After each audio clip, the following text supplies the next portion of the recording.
Hello there, yeah, welcome back. If you're just joining us, you are still on to the Polity, coming to you live from the Abuja studios of King Adebayo Film and Theatre Arts Network, commonly referred to as KAFTAN Television. My name is Macauley, Hunohashi, Uncle, and just joining me in the studio is our expected guest, and he's no other person than a face that is so familiar. He's the KAFTAN in-house analyst, as well as former Northeast coordinator of the ruling All Progressives Congress, Abdulhameed Dankyarko.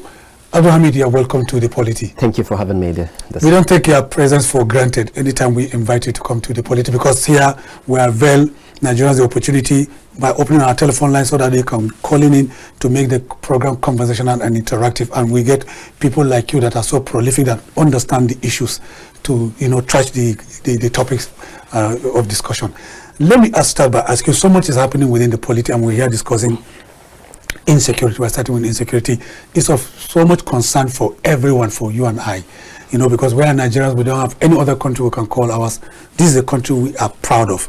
There is the emergence of a new terror group in the Northwest axis, Lukarawas, as announced by the Nigerian military. You know, how did you receive that news? It's so saddening, isn't it? Well, thank you for having me today, and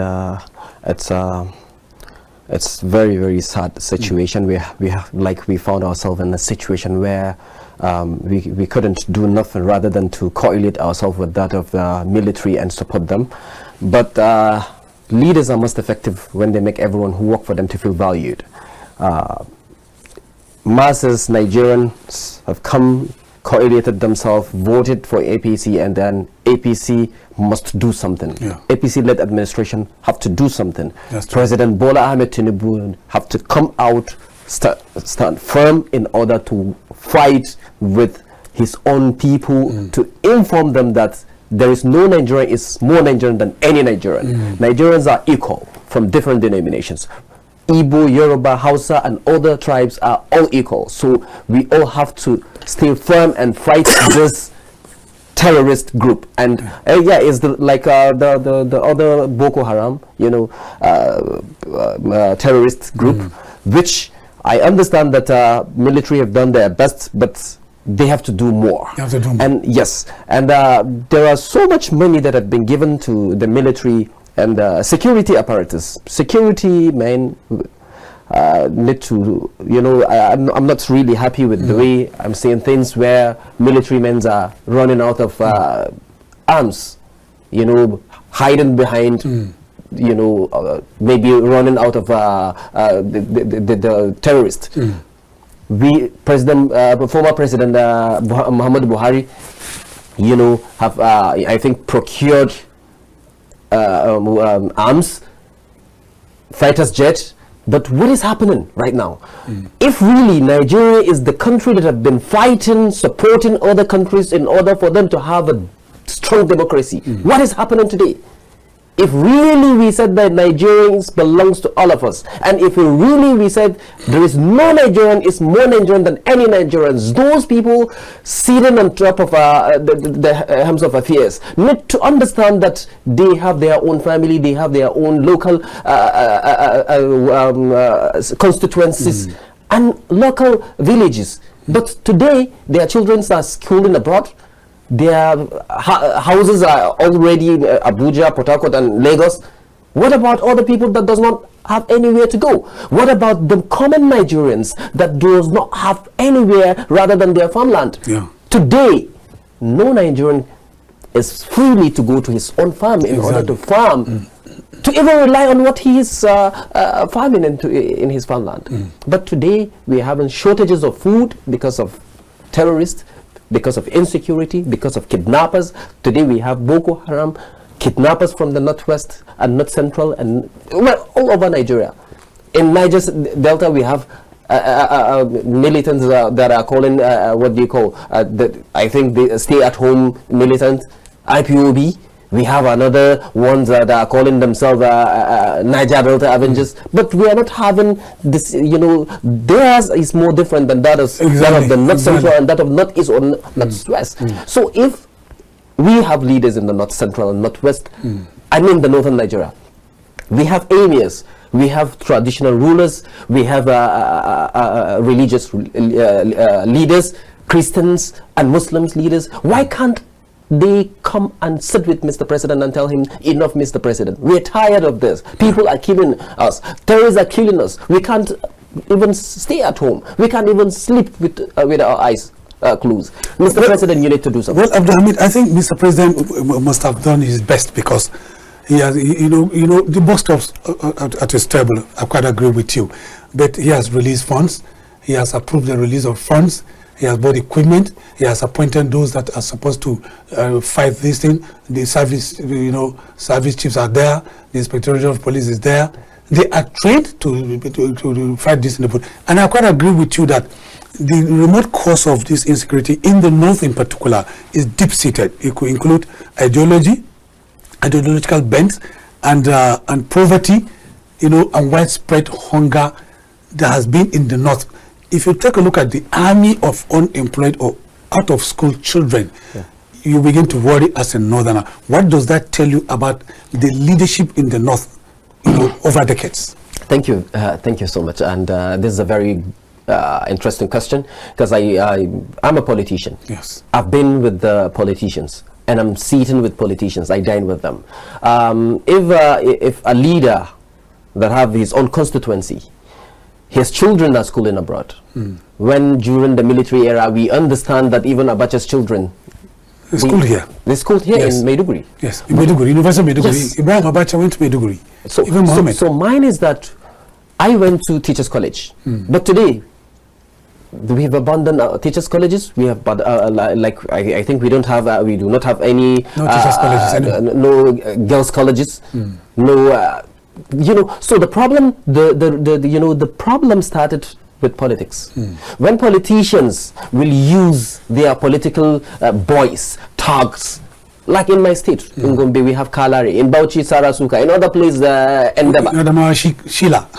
You understand? Yes. So the whole thing is that until when politicians understand that we will not be able to go back to our people, we do not have no place rather than our people. The place that we grew up, schooling there, the schools are no more there. So as leaders, what can we do? But the politicians are using thugs in order to secure ballot boxes, snatch ballot boxes, attack enemies, opponents. You understand? So this thing start happening gradually from 1999 till date. This thing is happening.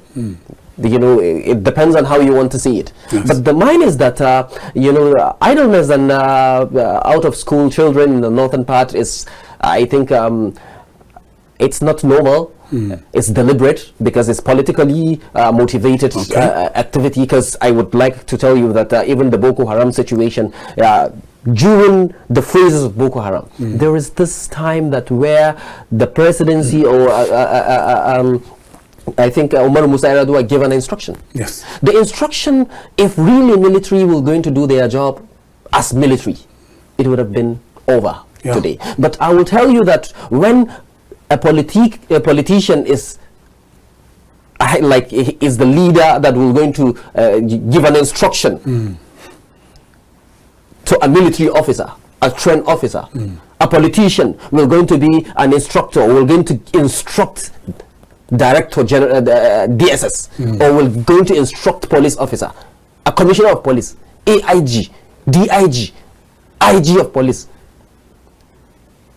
Somebody that doesn't even have a military background, security background. Yeah. So, but the problem is that when we politicize everything, look, I will tell you boldly, openly, that the southwestern Nigeria, the Igbos, the Yoruba Christian, the Yoruba Muslims, they've correlated themselves. Intermarriage, they will marry themselves. President Bola Tinubu's wife is Christian. He's living happily with his wife. Saraki's wife is Christian. He's living happily with his wife. They have a common ground. They do, which is their ancestry. Their ancestry is their common ground, not they their respect faith. their culture. Exactly. Their culture is very, very important to them. But today in the northern part, some of the northern people, Hausa people, they say Arnini or Arniachi, and then they said Muslimini, how are you going to marry Muslimi? So all the Christian girls, boys and girls, you've not seen a better. So it's lack of coming together and collating ourselves in order to dine and eat this in a symbol that we used to. I grew up in a Christian dominant area, but today, you know, Christian are feeling this is Hausa or Fulani, or Fulani is thinking that Arniachi or Arnini. But the word is very, very harsh and big and derogatory. You understand? So mine is that our leaders, that is the reason I said that we have religious leaders. They should come together. We have traditional leaders. They should rulers. They should come together with that of the politicians and tell them that politicians, you've done this, that, and your children are schooling abroad, and you politicians are building private schools. You own the private schools. We cannot afford. We can't even afford to go to private school. Then during my own time, when I was coming up, when you see somebody in the private school, it means he's not doing well, because he's not doing well. Public schools are all over the country. Missionary school before they now liquidated into public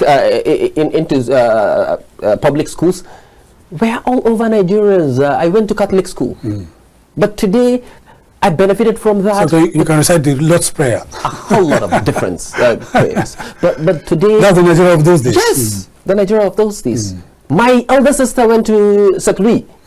But today, you know, now said it's a Christian school or is Muslim school or is Al-Majri, and within ourselves we are calling ourselves, well, some of the northern people, Christian people, Al-Majri or Malam or Aboki, and that of they learn from the Igbos and the South Yorubas, because they think when they said Al-Majri in the northern part, co-northern place, Al-Majri means student. Religious student. You know, Malam means scholar.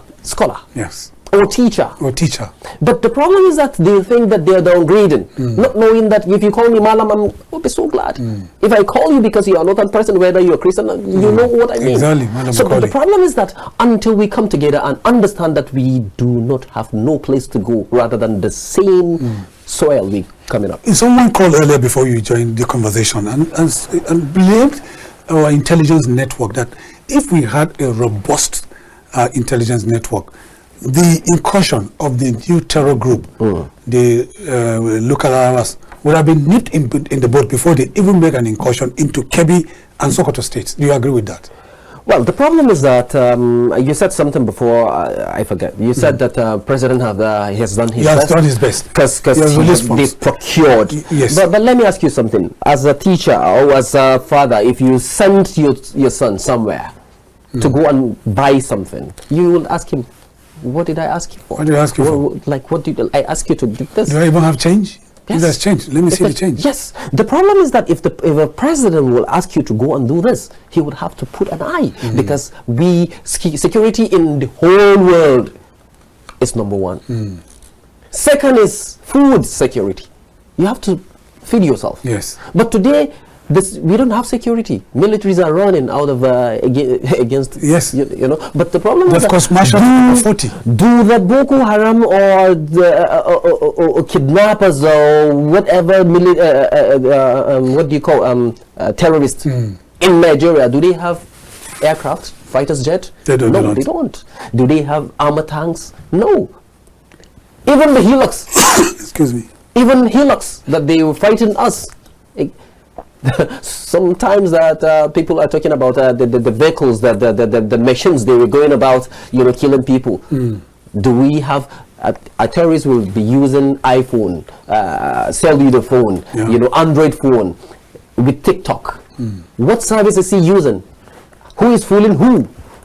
It's either the securities are fooling us or we are fooling the security. Sincerely, if a terrorist will have a network that he will going to download his own activities, killing people, with what network is he using? Which of the network? I mean, you know, a colleague of mine told me on Friday that he saw a video that unsettled him because a terrorist kingpin was in a heated debate Yes. with a soldier. And he was watching it live. And he had to show it to my friends. Said, see, this is a terrorist kingpin. And it was happening live, and the soldier was engaged the terrorists in a heated debate. Let me ask you something. There is no negotiation, no engagement between a terror and that of Nigeria, green, white, green, military. There is no discussion. It's crushing. We will not allow, if I will going to be in the terms of affair today, myself, I will not give the chief of defense staff, chief of army staff, chief of air staff, I will give them ultimatum. And I will withdraw their certificates, their letters. I will give them time if I will be given opportunity. Deadline. Yes. 6 months. Chief of air staff, I don't want any hearsay. Chief of army staff, you have to come together with this person. But during President Buhari's time, Buratai and Air Marshal Sadiq, they have their own difference. Yes. Everybody knows it's on the paper, it's in public domain. Sincerely, are you saying that there is no politics in this? For me, for my own understanding, there is politics.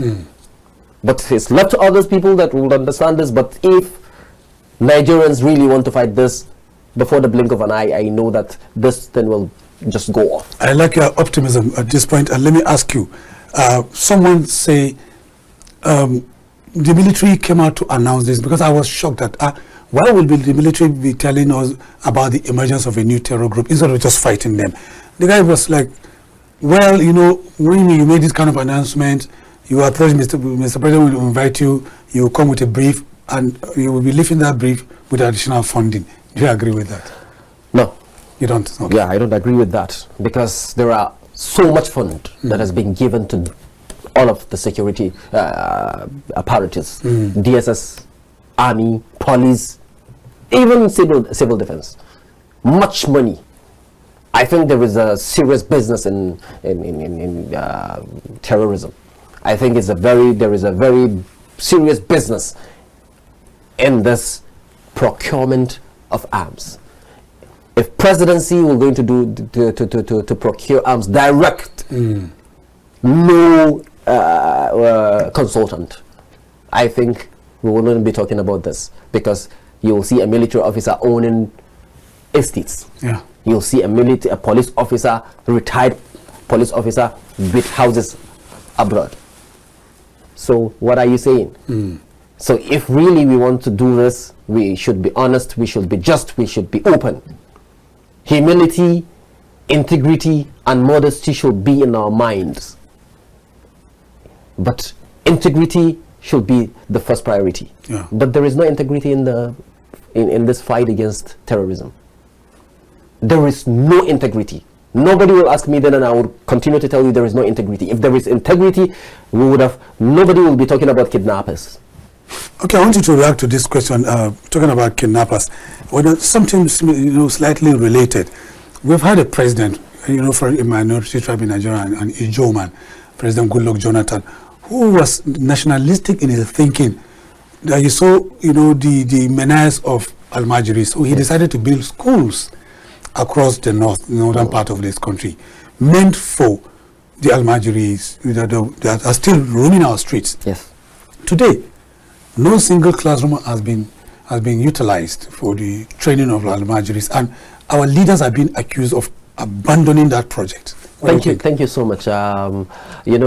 When things get tough, in a way, Nigeria will now going to start reflecting on of the good things that have passed through. I saw you chuckled, you smiled when I mentioned that. Yes.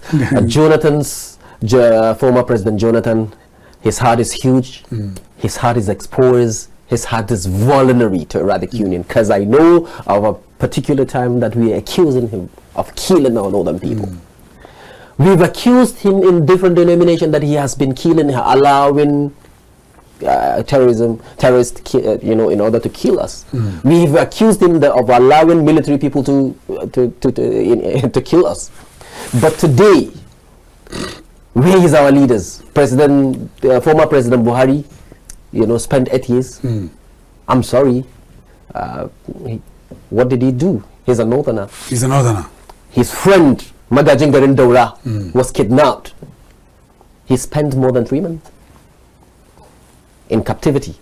And second, if we are going to talk about where is our leaders, why can't they talk about Muslim tickets?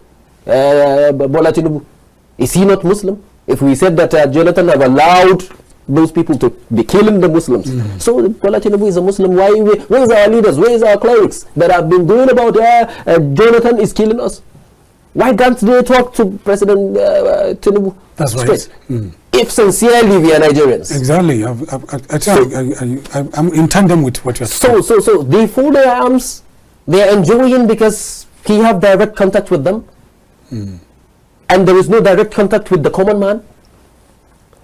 Today, tell me any pastor or any imam in the northern part, a big one that is queuing in petrol station, or is hungry to buy one bag of rice or one measure of rice. None of them. They are enjoying, with security, but the common man is nowhere to be found. Nobody is representing the common man. State House of Assembly member is contesting because he wants to own a house in Abuja. Federal lawmaker, he owns and he wants to acquire more and he wants to build private school. We don't have good road, no good healthcare facilities in our hospitals, no good schools in our communities. Sincerely, we all have to. I have a lot to say. You are a financial member of the ruling All Progressives Congress. Yes. What would you think? What would you say is wrong with the psyche of the average northern leader, in terms of giving out expectations of governance? Well, the problem is that I think if I would have a better word is that our northern people have turned their face against the truth. Okay. Yes. Whether pastor or imam, they've turned their face in order to shield. They're seeing what is happening. Yeah. But today, then of my own time, when a pastor said this, he meant it. Today, imam will say wallahi, and if you go to Wuse Market, you see Igbo man saying wallahi, because we have abandoned wallahi. Yeah, you're right. When you said wallahi of then, you meant like you mean what you're saying. Wallahi is a red line. But today, we don't have leaders, I'm sorry. We only have rulers. Leaders are meant to lead people by example, not to be led by other by money bags. Many people listening to you will accuse you of being too radical. I'm not radical. I'm just being because I grew up in a community of Christian Hausa, mixed place. Up today I can't even go there because of insecurity. I grew up in Jos. I was born and brought up in Jos. But political crisis. It started during political era. But during military era, we were happy. During Salah period, the Christians will follow us to zoo. But today, during Xmas, we go to, even during Bazaar, we go to do Bazaar together with the Christians. But today, there is this, something that, come between us. What is it? Politics. Politics. But somebody will now say, is this guy really an APC person? Of course. Or is this guy trying to leave APC or something? No, if we are to talk about Nigeria, we shouldn't be talking about party. We just keep party aside, yeah. Yes, we should talk about ourselves. We should, because this is not political time. Political period has passed. President Bola Tinubu, everybody know that he's a very, very strong and intelligent person, that we know that he can do it. But yet there are a whole lot of things that he needs to do. He's our leader. It's time for governance, not politics. Yes. So whether PDP have led on Nigerians for 16 good years, what happened? They've not done nothing. But today, I will continue to tell you that there are problems. Let's take this caller. Hello, good evening.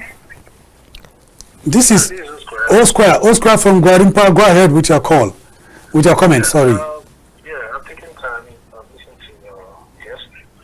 I think basically, you said, I said too much. Let me just use that phrase. Okay. The bottom line is, he has done a lot of dividing. He has spoken most of his lines. He said you have the North-South, you have the Muslim, the Christian, then of course the politicians. But everything, I think he has he has not beaten the politicians enough. And when we talk about crisis, even the just in the last thing he mentioned, I think the crisis is obviously erupted from the reign of IBB. It's for the right behind us, but just. But in any case, I think the bottom line has to do with the leaders in the North. He has said it along the line. They have to come back and accept themselves as one. There are too many dividing lines. But you know the funny thing? All those dividing lines you talk about, once it comes to politics, those things, they vanish. And once those things vanish, you now have a leader who comes in. He comes in with the mammoth support, but he never has the interest of the people at heart. The politicians take over. The divide and rule starts. And they continue to live in the penury that they expect their leader to bring them out of. Until that is done, because this particular issue itself has swallowed up our security structure. The intelligence we talk about, how many of them are trustworthy? Exactly. All they want to do is to make money. Recall Buhari during his period when there was this appointment into the DSS. We all saw how appointments took place. How a chunk of the Northwest candidates were from his state. I mean, what is the sense behind that? You have so much. Where are the officers that have been trained to do this job? It's all political gains thereafter.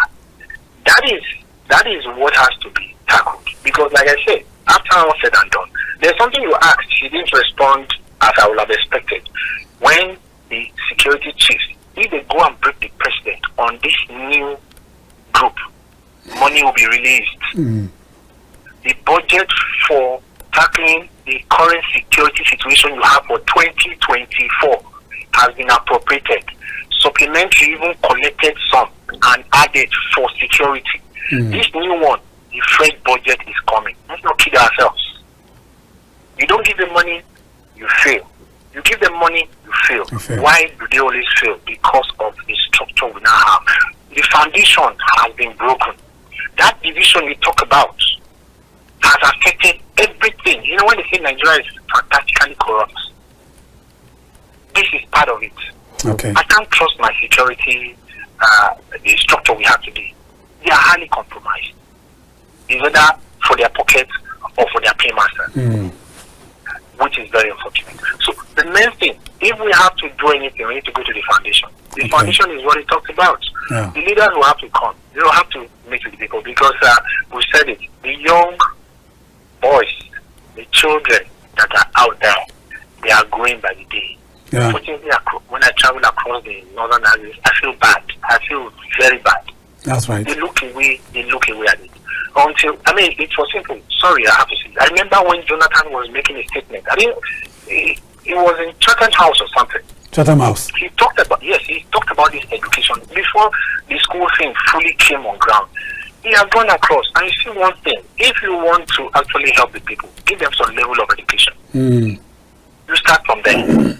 Even those who are breeding, call them breeders of these children, they need to be told. That is where the leaders come in. You don't have children that you can't take care of and give any excuse. Only building a time bomb, and it's quite there. You see the children that left the court which they are 14, 15, in 3 years' time. They vote. Oscar, we know they voted before. Thank you, Oscar. Let him respond. Let him respond to the issues you raised. Thank you, Oscar from Gwarimpa. We appreciate your perspective. So I would like you to, because it's a bit low. Yes, his voice was a bit low. He talked about the fact that I didn't respond when to you didn't respond to the last question I asked. I said, normally when security, handlers approach Mr. President with their reports, definitely they will leave with additional funding. He said he didn't hit the nail on the head, and he also talked about northern leaders that yes, there are fault lines in the north between the different ethnic groups, between the two faiths. Yeah, but when the chiefs are down, they obliterate those fault lines and do one thing. But at the end of the day, they forget the people. That's what he said. We've talked about this. I told you that I said the leaders, the pastors, the imams have direct contact with the president. Yes, you said I said so. You said and so. They have money bags. I said, when would have you ever seen imam or pastor, queuing on the petrol station? So I think I've answered this. And second, when you talked about the security men going meeting Mr. President, I think I have addressed this. I said, yeah, you did. I said. They have been given money have been there were uncountable times. Uncountable times. Okay, let's take this caller, Abdulhameed. Hello, good afternoon. You're on to the Polity live from KAFTANTV. Please, your name and where you're calling from. Good afternoon. Good afternoon. Go ahead, sir. It is most unfortunate that your name, sir. Your name. My name is Boya. I'm calling from Lagos. Boya. It is most unfortunate the situation we are facing today. You see, once the foundation is wrong, everything you are putting on that foundation will never last. That's right. We need to go back to the foundation of this country and see the way the type of constitution that our leaders of that time, people like the leaders who really love the country, people like Amadou Bello, Nnamdi Azikiwe, and Chief Obafemi Awolowo, blessed memory. We need to go back to that constitution and review it and see how we can come together. You see, I, as a person, I really pity the North. Because I was there, I served in the North, I ate in the North, I drank in the North, I ate with them. The day I went to Katsina Market, when I was first posted as a military man to Katsina in 1991, yes, when I saw those children inside garage, I shed tears because I know that we are just postponing the evil day, which has come now that we are witnessing it. I'm talking of 1991 should be about 33 years ago. I saw it coming. It is most unfortunate. And unfortunately, our people capitalize on religion, and this or that. Religion without fear of God. Religion without pity your fellow human being. Religion that doesn't make you to eat what belongs to millions of people. What kind of religion is that, my brother? I pray that the Lord will help us. I think our traditional rulers really need to wake up. Most especially the emirs, the Seriki. They need to wake up because if we don't tackle this problem once and for all, I'm talking to you. I'm from the southwest of this country, but I see myself as a Nigerian because I enjoy the whole of Nigeria. I serve in the east, I serve in the middle belt, I serve in the northeast, I serve in the northwest, and they are accommodating people. Yes, but it is most unfortunate the type of situation we find ourselves in. That gentleman with you there, yes, it's as if it's with me that you're talking what is in my mind. It's as if it's sitting by my side like this. I am talking to him, then he's voicing it out. Because he's telling you what that gentleman is telling you there, he's telling you pure truth. He's a nationalist. No lie in it. Pure truth. And I would like to know him. There are certain things that I would like to discuss with him. May God help us. I will share your number with him. With your permission, I'll give you his number so that he can inbox you. No problem. Give him. Nigeria is our country. That's why we have valued the opportunity. Yes, it is our country. We don't have any other place. Yeah, exactly. I am in the southwest, but I know that if the north is not safe, no place is safe. No place is safe. We have to make I have it work. many friends in the southeast today. I cannot go to Enugu now. Say, let me go and enjoy myself. Where I start 5 years, I related with people. Exactly. May God help us. May God help us. Amen. He has shared the same view with you. But let me ask you this question. The governor of Katsina State, Radda, is also worried like you are worried. Everybody is worried. And he has already established what he calls Community Watch Co. And then the first batch that graduated was 1,456, batch, and they have been trained. Only the day before yesterday, he added 550, bringing it to the total number of personnel employed to combat insecurity to 2,006 personnel, drawn from 10 local governments that include Bakori, Danja, Katsina, Dusema, Kurfi, Kafur, Matazu, Charenchi, Musawa, and Malumfashi local government area council. How would you react to that? Because I'm thinking about sustainability. Would they carry arms? And then how is he going to fund their activities? Well, the problem is it's one thing. We have national security. Yes. National security means police is national, military is national, DSS is national. Even like in a way, civil defense is national. It's national. But what I'm saying is that vigilantes or any other vigilantes that will come together and will be formed by a particular political leader. Yes. It's like giving them source of income. Yes, but it's a good thing. Nobody would want to destroy his own home, his own family. You understand? That's so true. mine is that from all local government, it's like community policing. It's community policing. But the problem is that who is training them? Do they have a clear data of those people that have been trained for better tomorrow? If scenario analyze, something happened, you know how Boko Haram started? Yeah. Trained people, they know how to handle arms. Tomorrow they're the one fighting the state. Okay, let's take this caller. You are making very valid points, Abdulhameed. Hello, good afternoon. You are on to the Polity. You have heard him. Please go ahead, your name and where you're calling from. Yeah, good afternoon. Good afternoon. Good afternoon. This is Akinson from Akure, Ondo State. Akinson from Akure. Go ahead. Yes. Yes, from Akure. Please turn down the volume of your TV and then go ahead with your beautiful perspective, sir. All right.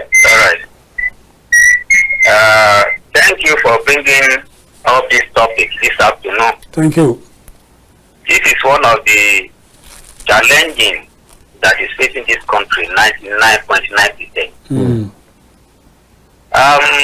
But the question is, how sincere is Nigerian government fighting insecurity in this country? How sincere? Yeah.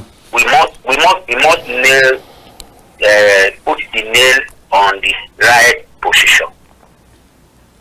You see, in a situation where those that are in charge not having their family right with us in the country, including their children, how are you expected to fight insecurity as expected, 100%?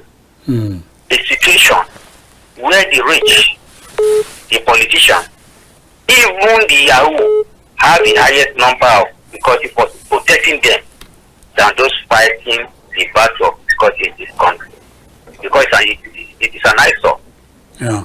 A situation where some political gladiators could be indicted for sponsoring those behind insecurity in this country. A situation where money meant for insecurity is almost diverted for selfish and personal interest. How sincere is Nigerian government fighting insecurity? You see, sir, as a civil servant in Ondo State here, some years back, I have my farm very close to Akure. I will tie my farm plots behind my bike. After work close on that day, Yeah. I will alone go to my farm, cut some planting, and even have some work done and return home. But now, I don't even know how long I've visited that place again, all because of this insecurity issue. And we are talking of people should return to farm. Where are they returning to? With what is happening? Because a lot of people, including maybe you that are here, you might not even know what is called bush or farm. Okay. But we that knows what is called this bush and farm, we know what is happening here. So what we are talking about now is that the government we are talking about are not even sincere about themselves, not to be talking of sincere to the entire nation on a serious note. But we are praying that God is going to deliver the masses shortly. Thank you. Thank you. We appreciate your call, Atkinson from Akure, and your beautiful perspective. You are on a line of thoughts. In addition to that, let me just reiterate that the 2006, members of the State Security Watch Corps were trained by the DSS and police, military DSS police, in intelligence gathering and combat skills to prepare them for, facing bandits? Well, the whole thing is that are they going to be liquidated into the DSS offices, military offices, police offices, civil defense? Except if that will happen. We have enough of money to do that, because we don't, like as one of them said something, a police officer's wife is going about with a police officer guy, protecting her. Police children are being all over the country with their children are being protected. Former DSS chief Bichi, his son is going about with protection, while Nigerians are in problems. Okay. S.O. Dudu is calling back from Cross River. S.O. Dudu, it is your show. Please go ahead with your beautiful perspective. Anything you want to add, go ahead. S.O. Dudu calling from Cross River State. Go ahead, S.O. Dudu. My second missionary journey. Your second missionary journey. Go ahead. Yes. Good afternoon to our very wonderful guest. Good afternoon, sir. Good afternoon. Please say hello to you. The reason why you see most of them, they don't like us. They don't like us. Most of us are being members of APC since 2014. They don't like us because we are always blunt. Yes. We will continue to, but Nigeria will reject us 2027. Yes. To the northern leaders and to the president. Yeah. Very important. I take care of social issues. No matter what you are spending for the security, you are wasting your time. Very, very important. And another of the So Dudu, please try to call back. Use another line. This line is epileptic. We are sorry for that. Esa Dudu is a regular caller that she has beautiful perspective with KAFTAN TV. Is one of our respected callers. Yes. Unfortunately, the lines are not friendly to just particularly is online. It's so epileptic. Please, Esa Dudu, don't hesitate to call back. We are ready. We are making. Well, meanwhile, let's go to Mohammed from Maiduguri. Mohammed is also a regular caller. Mohammed, you are on. Hello, good afternoon. Good afternoon, Mohammed from Maiduguri. You are on to the Polity. Please, your beautiful perspective. Go ahead. So, by way of summary, this issue of insecurity started from our location, which you know, yes, Maiduguri, Borno generally. We know. We learn a lot of lessons. And at the end of it, we now came together and look at an alternative, which is a non-kinetic approach. I have been suggesting to the people of the Northwest that if you don't involve your locals to tackle local problems or security, no any outsider can easily come and understand the terrain like your local people. So, generally speaking, politicians have involved in almost everything, including the security system. So, for that reason, my suggestion generally is this. Yes, go ahead. The Koto region, these new bandits are camping in Benin Republic. We had it on the news that the junta in Niger was complaining that France is grouping invaders in the Benin Republic to tackle his government, and for that reason he has been warning that Benin Republic should be mindful of the people that are grouping in the name of ISIS in Benin Republic to attack Niger. So now, if they cannot see access to attack Niger, they have to fend for themselves, start crossing the border to part of Nigeria, which is closer to them, and start causing more harm for their survival. It is possible. It is possible. Boko Haram started in Niger. The Niger were careless about them. They crossed through Yobe State in Kenema, and so on. The history is long. Yes, it's long. Chad Basin area start springing up, causing more havoc. It was just like a joke. It was like a joke. Gradually, it becomes so hot that nobody can carry it. Now, by the time you give a one step, 5 steps will come in. this is the same thing happening all over. We should not be unmindful of insecurity in Nigeria are mostly sponsored by internal and external politicians. We must be careful. Okay, why I'm saying this thing, because we must come together as one people. Yes. We must come together. If we are together as one people, honestly, nobody from outside can easily get us. Thank you, Mohammed from Maiduguri. You heard what he said, and we share the same thing with you. Well, I told you earlier, I said that we are talking about community policing. Community policing cannot can't work in a way if the government hold their arms. Because who will going to continue paying them salaries if this administration, DTAH administration, is true? Sustainability. Can he sustain? Can another governor sustain them? So, or can they be liquidated into the military or DSS or police? If really they will be collated, liquidated into national security, it's a good thing. Okay. But the problem is, nobody, as one of the callers said, nobody will procure, secure your houses. Even CIA cannot come to Nigeria and start going about until you have somebody that will show them where is toilet, where is this room, where is this and that. So nobody, their intelligence, whether they're in America, they cannot know what is happening until they have somebody. So he said external and internal sponsors are all over. So like this Nnamdi Kanu's issue, here's some of the people are abroad sponsoring the situation in Nigeria. Right. So it's the same thing. We haven't politicians that doesn't have Nigeria at heart. There is no APC's account or PDP's account or NNPP or ABGA's account in National Assembly. They share the same money. They embrace themselves. They celebrate the same. Okay, let's take this caller. Abdulhameed is making a very valid point.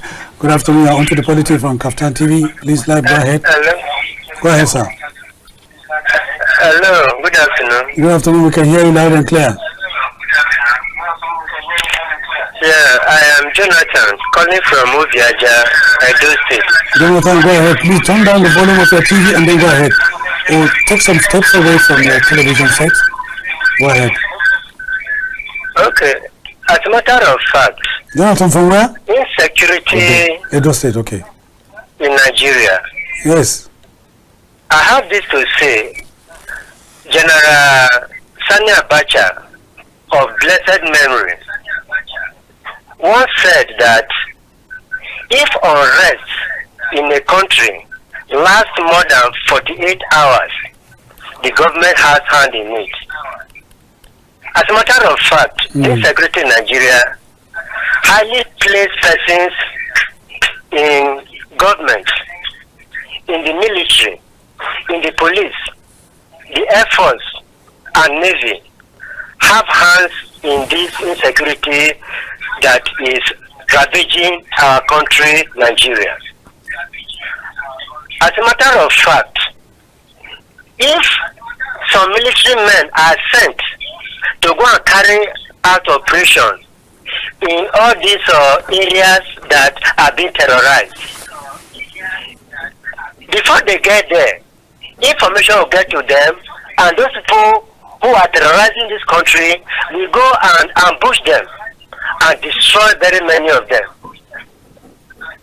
As a matter of fact, there was a time, there was a change in the army staff in this area that are being terrorized. During that change, they made it public. If really the government has no hand in this thing, how come any change they want to make as far as insecurity in the country is concerned, they make it known to the public so that the terrorists will be able to strategize and thwart the effort which are to be put in place. Okay. There was a time in China, the defense, and I've forgotten the person, wanted to buy drone for the country. It was sampling drones in a country, I've forgotten the particular country. If really they want to buy drones to help to overcome the security in the country, is it enough to let the public know what they are planning to do? As a matter of fact, the government, high-placed persons in government, have hand in this security in this country. That is why it has refused to end. Thank you very much. Thank you so very much, Jonathan from Edo State, for a beautiful perspective. We want to wrap to a few questions you raised. Well, I'd like to tell you that sincerely, if we will have a space of time in order to discuss this, there is no how, if really we want to do this, police officers' children shouldn't be protected by any police officer to be roaming about the street. A police wife will not be, why will she be going about with security operatives in order to protect her? Police wife, not even the officer himself. So if politicians, rich men, business VIPs are using security, then what are we saying? So we have to create our own local vigilante in order to protect ourselves. But the repercussion is one thing, that can we afford to protect ourselves? Can we, and is their training good enough for them not to sell us out of some because there are hunger all over the country? Because information is very, very important, especially in security. And military officers and Air Force officers and Navy officers are building homes home and abroad. Where are they getting the money? Where are they getting that money? Are they selling granules in order to say that, okay, this is our profits? Or what are they selling? Are they farming? Okay, I've inherited farmland in our own state or locality. That okay, fine. I'm farming something in order to get what I'm getting. They own estates, splits of cars. Their children are enjoying. Look at Bitch's son going all over the country, watching footballs across the continent. And private jets. Private jets. But today we were discussing security.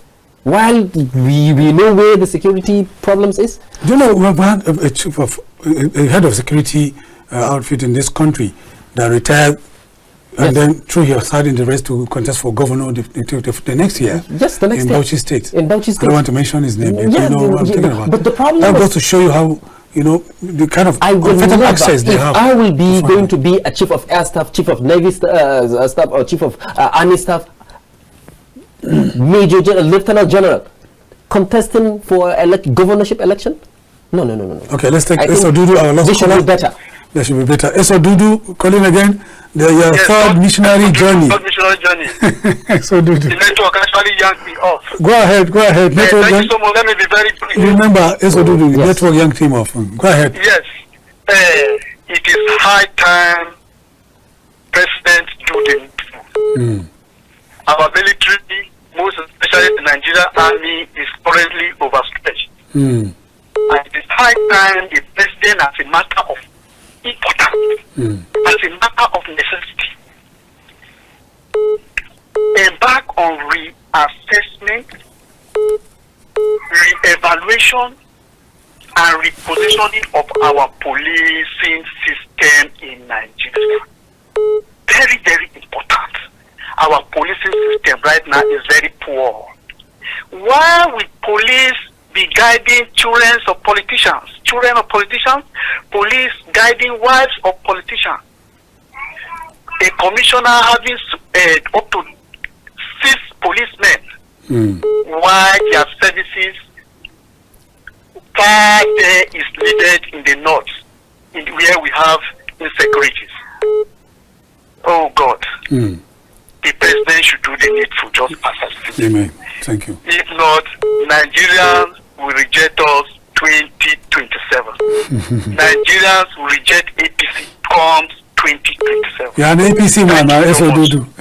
Thank you so much. Thank you so much.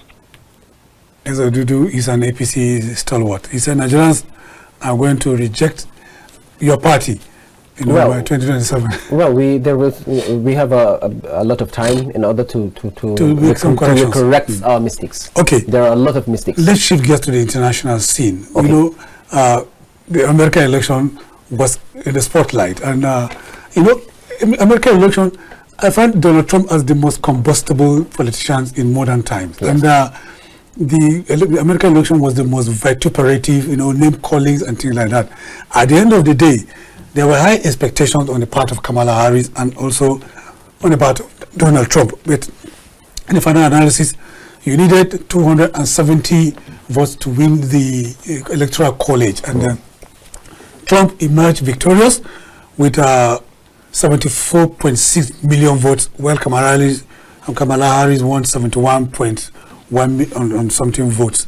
And then Trump has been declared the winner. He's going to be the America's 47th president after mounting the most momentous comeback in political history in America.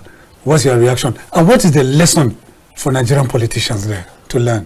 Well, I think Nigerian politicians should learn to understand that, we've been, seeing copying American system. American system is over and above Nigerian system. But the problem is that we think that Americans are always saying that we are putting an eye in Nigeria. This is a Nigerian, the corruption in political systems. But there are a whole lot of corruption in American system. That was we've seen vote buying and vandalism of ballot boxes. The richest man in the world. This is the first time in America that Nigerians, so Americans should understand that we Nigerians are watching too. Yes. That we are watching. They are saying something that they don't even have the capacity to do. The only thing we understand that every blessed day and time, Americans are saying that, okay, we are watching Nigeria, we want Nigeria to conduct free and fair election. Is this election free and fair, and is this election okay? But right now, I'm happy for Donald Trump because I was supporting Donald Trump. Okay. Reason number one is one thing, that Donald Trump, his own political activities and his own what do you call style and strategy? Yes, it's above beyond because he said something. He met with different communities. Yes. And then the Muslim community in America now said, okay, fine, we know you don't like us, but we are in the same page with you in a particular thing, LGBT, yes. So you're against LGBT and we're against LGBT. And transgender, yes, everything. Everything. Yes. So men should be men, women should be women. So we are with you here. But if you want our vote, let's do deal. It's all over the media. You can Google. Everybody should Google that. They said, what are you going to do about Russian Ukraine war? What are you going to do about Palestine and Israel war? And if you are going to stop this, we will do it. He now said, yes, this is my priority. They said no, put it in written. My uncle is in America right now and he's part of this. Okay. It's boldly written and agreed that he's going to stop this war. Young boys and girls and women are dying in Palestine. In Ukraine, it's political war. Right now, I will tell you that America is enjoying this because Ukraine is dead. It's destroyed. It's been destroyed. America are telling the Ukraine that we're going to support you, we're going to do this, that. And up to today, they have not done what they should have done. Because I think America is benefiting from selling weapons and supporting, doing some things, because it's a business. So mine is that I am so happy for Donald Trump, and he has done what he's trying to do, and he has promised that he's going to stop all this war, and that he's the first president that's refused to go for war. And he has done 4 years, and now he's coming to do another 4 years, and I think he's going to make a huge difference. And Kamala Harris has gone ahead to congratulate him. No litigations. No litigation. That's a lesson for Nigeria. Lesson for Nigeria. But Nigerians, we're different. Well, time is not our friend. I would have loved for us to go on and on and on and on, because so much to talk about. Yes. Abdulhameed, Dankyarko, thank you so very much for finding time. I appreciate you most profoundly. Thank you for having me. It's nice to meet you. And he's the former regional coordinator of the ruling All Progressives Congress, representing my zone, the northeast region of Nigeria. On that note, I'll call it a day. That's how far we can draw the curtain on the program, the Polity Today, that came to you live from the Abuja studios of King Adebayo Film and Theatre Arts Network, commonly referred to as KAFTANTV. My name remains Macauley Hunohashi saying,